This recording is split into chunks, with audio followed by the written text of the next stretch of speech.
ನನ್ನ ಬೀದಿಗೆ ಹಿಂಗೆ ತರಿಸ್ಕೊಡೋ ಅಂತ ಅವಶ್ಯಕತೆ ನನಗೇನಿದೆ? ಇನ್ ಕೇಸ್ ನನಗೆ ದುಡ್ಡೇ ಇಂಪಾರ್ಟೆಂಟ್ ಆಗಿದ್ರೆ, ನಾನು ಇವತ್ತು ಕೆಲ್ಸಾನೂ ಇಲ್ದೆ ಎಲ್ಲಾನು ಕಳ್ಕೊಂಡು ಮನೆಯಲ್ಲಿ ಒಂದೊಂದು ಹೊತ್ತಿಗೂ ಕಷ್ಟಪಟ್ಕೊಂಡಿರುವಂತ ಅವಶ್ಯಕತೆ ಏನಿದೆ? ನೀವು ಒಂದು ರಿಲೇಶನ್ಶಿಪ್ ಅಲ್ಲಿ ಇದ್ದಾಗ ನನ್ನನ್ನು ಯಾರು ಪ್ರೀತಿಸ್ತಾರೋ ಅವ್ರಿಗೆ ನಾನು ಸರ್ವಸ್ವನೇ ಬಿಟ್ಕೊಟ್ಬಿಡ್ತೀನಿ. ಆ ಥರ ನಾನು ಕೆಟ್ಟದಾಗಿ ಒಂದು ರಿಲೇಶನ್ಶಿಪ್ ಎಂಡ್ ಆಯ್ತು. ನೀವೆಲ್ಲೂ ಕೂಡ ಅವ್ರ ಬಗ್ಗೆ ತಪ್ಪನ್ನು ನಾನು ಮಾತಾಡಿಲ್ಲ, ನಾನು ಮಾತಾಡೋದು ಇಲ್ಲ. ಅವ್ರು ನನಗೆ ಕಂಫರ್ಟ್ ಕೊಟ್ಟಿದ್ದಾರೆ. ಯಾವ ವಿಷಯದಲ್ಲಿ ಕಂಫರ್ಟ್ ಕೊಟ್ಟಿದ್ದಾರೆ? ದುಡ್ಡಿನ ವಿಷಯದಲ್ಲಿ ಕಂಫರ್ಟ್ ಕೊಟ್ಟಿದ್ದಾರೆ. ಬಟ್ ನನಗೆ ಬೇಕಾಗಿದ್ದು ಎಮೋಷನಲ್ ಕಂಫರ್ಟ್. ನಾನು ಇವತ್ತು ಕೆಲ್ಸಾನೂ ಇಲ್ದೆ ಎಲ್ಲಾನು ಕಳ್ಕೊಂಡು ಮನೆಯಲ್ಲಿ ಒಂದೊಂದು ಹೊತ್ತಿಗೂ ಕಷ್ಟಪಟ್ಕೊಂಡಿರುವಂತ ಅವಶ್ಯಕತೆ ಏನಿದೆ?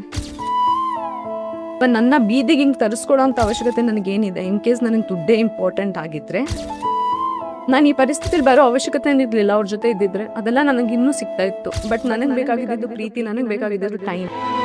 ನಿಮ್ಗೆ ಅವ್ರು ಅದೆಲ್ಲ ಕೊಡ್ತಿದ್ದಾಗ ನಿಮ್ಗೊಂದು ಲಕ್ಸುರಿ ಕಾರ್ ಗಿಫ್ಟ್ ಮಾಡ್ತಾರೆ. ಆ ಕಾರ್ನ ನಾನು ಈಸ್ಕೊಂಡೇ ಇಲ್ಲ, ಒಂದು ದಿನನೂ ನನ್ನ ಹತ್ರ ಇಟ್ಕೊಂಡೂ ಇಲ್ಲ. ನನ್ನ ಪರಿಸ್ಥಿತಿ ಹೆಂಗಾಗ್ಬಿಟ್ಟಿದೆ ಅಂದರೆ, 8 ತಿಂಗಳಾಯ್ತಿದಲ್ಲ ಆ್ಯಕ್ಚುಲಿ ಆಗಿ, ಇವತ್ತಿಗೂ ನನಗೆ ಕಾಲ್ಸ್ ಅದ್ರ ಬಗ್ಗೆನೇ ಮಾತಾಡಿಕೊಂಡು